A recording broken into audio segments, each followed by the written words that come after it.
제일 핫한 거는 사실 롯데리아 아닙니까? 롯데리아. 니들이 개엄마들 알아? 노상원 전 정보사령관 그리고 이분이 아기보살. 역술인이라면서요? 예, 역술인. 하필 왜 다 이런 거야? 저거 진짜 사실 확인된 거예요, 진짜? 역술인의 소질이 있대요. 원래 꾸준히 활동하셨고 장군일 때도요? 그래서 이분은 퇴임하고 천직을 찾은 거다. 뭐 이런 식의. 아니 근데 퇴임할 때도 사실 불명예 퇴직했잖아요. 그렇죠. 끝나서 이제 계엄 그날의 정황들이 계속 나오고 있어요. 예, 제일 핫한 거는 사실 롯데리아 아닙니까? 롯데리아. 예, 니들이 개엄마들 알아? 노상원 전 정보사령관 그리고 롯데리아 이 자기 집 근처였어 그냥. 저도 정말 궁금했는데 자기 집 근처 안산에 근처였고 상록수역. 그리고 이분이 아기보살. 역술인이라면서요? 예, 역술인. 지금 뭐 아니 저는 사실 뉴스를 보면서 어디까지 믿어야 될지 모르겠어요. 어디까지도. 근데 이제 본인이 역술인으로 하필 활동. 왜 다 이런 거야? 근데 뭐 저거는 사실 여야를 떠나서 우리가 이제 저거 진짜 사실 확인된 거예요, 진짜? 된 건 된 거. 그 저기 CCTV까지 집 확인됐잖아요. 주소를 찾아가 봤더니 역술집이야. 같이 그 활동한 사람들이 증언을 해준 거예요. 그러니까 그분들까지도 노상원을 속이려고 인터뷰를 했다면 더 이상 할 말이 없는데 지금으로 봐서는 그렇게 인터뷰를 해준 거예요. 그리고 역술인의 소질이 있대요. 10년 전부터. 원래 꾸준히 활동하셨고. 아, 이게 장군일 때도요? 네. 그래서 이분은 퇴임하고 천직을 찾은 거다. 뭐 이런 식의 지금. 아니 근데 퇴임할 때도 사실 불명예 퇴직했잖아요. 그쵸. 여군하사인가 여군 성추행 해가지고 불명예 퇴직했는데. 예. 아무튼 이런 보도가 나왔고 지금 저기 같이 활동하시는 분들이 증언을 해준 거거든요. 근데 이제 저는 음. 좀 말씀드리고 싶은 게 저 네. 사람이 역순인이라는 것과 물론 이상한 일이죠. 그 롯데리아라는 장소 굉장히 화제를 많이 모으고 있는데 근데 거기서 햄버거 먹으면서 이 중요한 논의를 했다는 게 저 상식으로는 좀 납득이 잘 안 되거든요. 아직도 납득이 안 간다. 그래서 이게 뭐 수사 과정을 통해서 진상 규명을 해야 되는데 박근혜 전 대통령 때를 자꾸 리마인드 할 수밖에 없는데 그때도 뭐 잃어버린 7시간 하면서 정말 외설적인 음모론들이 많이 나왔어요. 근데 그게 막상 탄핵이 되고 알아보니까 그런 음모론들은 정말 말이 안 되는 거였다는 게 다 밝혀졌지만 아무도 책임을 안 지잖아요. 그러니까 이게 어떻게 보면 좀 부정적이고 희화될 만한 이미지를 딱 붙여서 그냥 판결 이전에 여론몰이를 싹 하려는 거라면 우리가 경계할 필요도 있다. 그러니까 이게 굉장히 중요한 사안이기 때문에 번개풀에 콩고 먹듯이가 아니라 돌다리도 두드리듯이 진짜 사실이나 진상 규명을 할 필요가 있지 않은가 정도의 생각만 듭니다. 왜냐하면 제가 저 실체에 대해서는 전혀 모르기 때문에. 그쵸. 확인된 건 아니니까. 네, 저도 롯데리아가 뭐 이거 중요한 건 아닌 것 같고 그게 핵심은 그리고 아니지. 노상원 씨가 역술인이라는 것도 사실 중요한 건 아닌 것 같아요. 사실 지금 뭐 천공이나 건진이다 뭐 명태균 씨의 역술인 논란이다 이것 때문에 지금 같이 묶여가지고 논란이 같이 이렇게 쟁점화되는 것이지 그렇죠. 노상원 씨가 퇴역했는데 점집을 차렸다라는 것은 이 사안 본질과는 상관이 없다. 다만 윤석열 정부와는 관계없이 지금의 군인들이 퇴역한 군인들과 계엄을 모의했다라는 것 자체가 윤석열 지금의 정부와 관계없이 얼마나 대한민국의 어떤 군인들이 지금 기강이 무너져 있는가 핵심 사령관들이 얼마나 이렇게 무너져 있는가를 나타내주는 증거가 아닌가 싶어요. 사실 이분은 실권도 전혀 없었고, 그러니까 8년 전에는 최순실이라는 사람 민간인이 들어와가지고 사실 국정농단이라는 이름으로 이게 됐는데 이분은 어떻게 보면 퇴역했는데 민간인인데 지시를 내리고 지금 현직 사령관한테 지시 내리고 나중에 너 이렇게 하면은 나중에 승진될 수도 있어라는 이 기대감도 주고 하면서 사실상 국방농단을 한 거거든요. 그러니까 이제 이런 부분이 그런 계엄의 그 계엄 과정에서 이제 활용이 되고 그러다 보니까 민간인의 지시가 어떻게 근데 이 사람은 또 어떻게 링크가 된 거지? 근데 김용현 이 국방장관이 굉장히 많이 이 사람을 신임했다는 거 아닙니까? 그리고 이 사람의 말은 내 말이야. 라고까지 얘기를 하니까 그 밑에 부하들이 이 사람 말을 들을 수밖에 없었다라고 얘기를 하는 거잖아요. 그렇죠. 네. 근데 지금 이게 수사 상황이 굉장히 빨라요. 결국 키는 공수처가 잡게 됐고 현재 그 검찰에는 어제 그제 발생했죠. 느닷없이 지금 건진법사가 체포됐다가 오늘 어제 새벽이죠. 저녁에 영장이 기각됐습니다.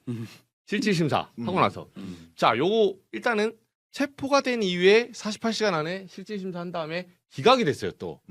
요건 어떤 맥락에서 봐야 될지. 요건 제가 좀 네. 내막을 잘 아는데요. 예. 이게 일단은 이게 2018년도 사건입니다. 그렇죠. 윤석열 정자법 사건이죠. 대통령이 정치 참여하기 한참 전이에요. 그러니까 이번에 체포된 정치자금법은 영천시장 공천 과정에서 건진법사가 금품을 수령했는데 건진법사한테 부탁한 사람이 공천이 안 됐어요. 다른 사람이 됐어. 그렇죠. 당선은 또 다른 무소속이 됐어요. 그래서 건진법사 측 주장으로는 돈 받은 거 돌려줬다. 기도비였다. 네, 그런 상황인데 지금 영장이 기각된 이유는 금품의 액수나 전달한 날짜 등이 특정이 되지 않아서인 거고 이게 이번에 드러난 사실이 아니라 그 가상화폐 코인 관련 사건으로 그쵸. 남부지검에 몇 달 전에 구속된 윤사마 코인. 네, 네. 이모라는 인물이 맞아요. 건진법사 심부름하던 사람인가 봐요. 근데 자기가 형량을 좀 깎으려고 검찰한테 흥미 있을 만한 거 그냥 다 갖다 바친 거예요. 별건으로. 네, 그래서 검찰이 이걸 몇 달 전부터 알고 있다가 안 터뜨리다가 쥐고 있다가 탄핵 국면이 되니까 이 검찰이 원래 캐비넷 꺼내는 거 잘하잖아요. 이번에 이제 이때다 싶어서 이제 건설려고 터뜨렸는데 일단은 금품이 오간 건 사실로 보여요.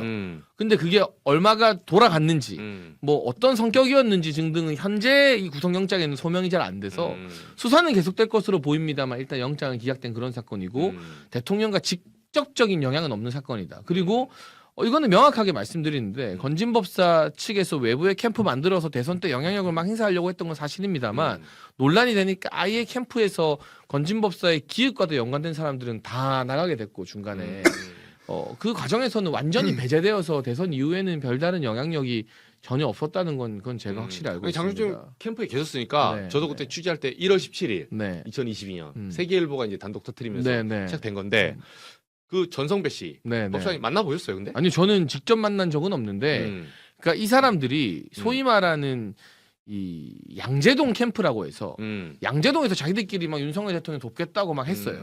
근데 대선을 하면 그런 외곽의 이 조직들이 무수히 많이 생겨나거든요. 근데 중요한 건 광화문의 이마 캠프 그리고 공식 선대본에 들어오느냐 마느냐인데 제가 이마 캠프부터 있었잖아요. 그죠. 초기부터 이 양재 캠프 출신들이 핵심에 다 못 들어왔어요 그때부터. 그러니까 이 알력에서도 그때 많이 밀리다가 세계일보 기사로 뭐 이 사람이 대선 캠프에서 대통령 그쵸. 몸에 손댔다 이게 네트워크 알려지니까 본부. 아예 그 본부가 싹 날아가요. 그래서 그 본부 소속에서 건진법사를 잘 몰랐던 분들도 어떻게 보면 부당하게 피해를 받을 정도로 완전히 이제 이 언급하면 안 되는 이제 뭐 상종하면 안 되는 그런 존재로 배제가 돼버렸기 때문에 오히려 그 과정 이후에는 건진법사 측에서 대통령 부부에게 되게 안 좋은 감정을 오히려 가졌었다고 해요. 그러니까 그 정도로 대선 과정에서 이 사람이 뭘 한 건 없고 이번 사건도 2018년 전혀 별개의 사건이다라는 말씀드립니다. 그러면 향후에 나올 뭐 건진의 폰 뭐 4개 압수하고 지금 네네. 뭐 명태균의 황금폰에 이를 정도로 뭐 핫하다. 오히려 국민의힘의 정치인들은 긴장할 수 있어요. 왜냐하면 2018년에 공천 헌금을 받았다는 건 윤석열 대통령과 무관하게 국힘에서 이 사람도 명태균처럼 브로커 역할을 했다는 거잖아요. 그럼 거기 엮인 의원들의 이름이 지금 막 뒤에서 오갑니다. 윤한홍 의원 얘기 뭐 나왔죠. 여러 사람들, 그러니까 건진을 원래부터 알았던 사람들은 좀 불안할지 모르나 뭐 대선 과정에서는 뭐 그렇게 크게 있지 않을까. 알겠습니다. 근데 어떻게 최근에 보세요? 그러니까 대선 이후에 그러니까 이 사람이 윤 대통령 부부를 팔아가지고 뭔가 이권이나 이런 거 개입했는지 아닌지 그런 것들도 제가 볼 때는 나올 수도 있을 것 같아요. 그러면 저는 그게 대통령이나 김건희 여사가 알았나 몰랐나 그것도 쟁점이 추후에는 될 수도 있을 거라 보고 그 과정에서 공직기강 비서관실에서 이러한 부분들이 다 파악이 됐었는가 아니면 조치를 취했었는가 조치를 취하지 않았다면 왜 취하지 않았는가 이런 부분들까지 좀 드러날 부분이어야 되지 않을까 싶어요. 이긴철 의원 건진법사 얘기 들어봤죠? 네, 들어봤고 네. 저는 뭐 만나본 적은 없지만 이거 사실 별건 수사였었어요. 이 서울 남부지검 가상자산 수사단이 수사를 하다가 이른바 윤사마 코인, 스킨 그렇죠. 코인 300억대 사기 혐의로 그렇죠. 수사를 벌이다가 알게 된 사실이라서 8월에 구속됐습니다. 검찰이 간부가. 여기에 원래 본질 이 수사의 본류라기보다는 들고 있다가 터트린 건데 그래서 사실 제대로 된 수사가 안 됐기 때문에 영장도 기각이 된 거, 구속영장 기각이 된 것 같고 다만 이제 법사폰이라고 하는 거 폰 2대와 태블릿 PC까지 전부 다 지금 뭐 압수수색했다는 건 아니에요. 그죠. 여기서 나올 수 있는 김건희 여사 내지는 대통령 내외와의 통화 그리고 그 관계자와의 어떤 여러 가지 어떤 통화 내용들 이걸 검찰이 어떻게 활용하느냐에 따라 달려 있는 것 같아요. 지금 최근에 알게 된 게 아니라 2018년 그 구슬버린 건진법사가 윤석열의 이름과 김건희의 이름을 써붙여가지고 구슬버린 당사자이기도 그렇죠. 하고 재물 2015년부터 김건희 여사의 코바다 컨텐츠의 고문 역할을 하기도 했었죠. 했었고 이사. 그리고 보도에 따르면은 이 건진법사의 딸이 코바나 컨텐츠에 취직하기도 했었었고 건진법사의 스승이라고 하는 모 스님도 그 코바나 컨텐츠의 전시 이후에 VIP로 초대된 것. 해우스님. 이것만 봐도 김건희 여사와 과거 오랫동안 활동을 인연을 알고 있는데 이건 문제가 아닌데 문제는 이제 그걸 빌미로 건진법사가 이름을 팔면서 나 뭐 윤석열 중앙지검장을 알고 있다 내지는 대통령 후보를 알고 있다라고 하면서 어떤 이권에 어떻게 개입해 있는지는 검찰이 추가 수사를 통해 가지고 아마 밝히거나 뭐 그렇게 뭐 좀 주목을 해봐야 될 것 같습니다. 네. 아니 근데 이게 약간 뜬금포로 팍 터져서 명태균하고 지금 황급품 나오는 사이에 약간 이슈가 됐다가 어쨌든 지금은 뜬금없죠. 뜬금없어요. 뜬금없어요. 근데 이제 뭐 검찰 측은 재청구할 거라고 하니까 상황을 한번 보시죠. 이거 이제 탄핵이 물꼬에 어떤 역할을 할지는 그러겠죠. 좀 두고 봐야죠.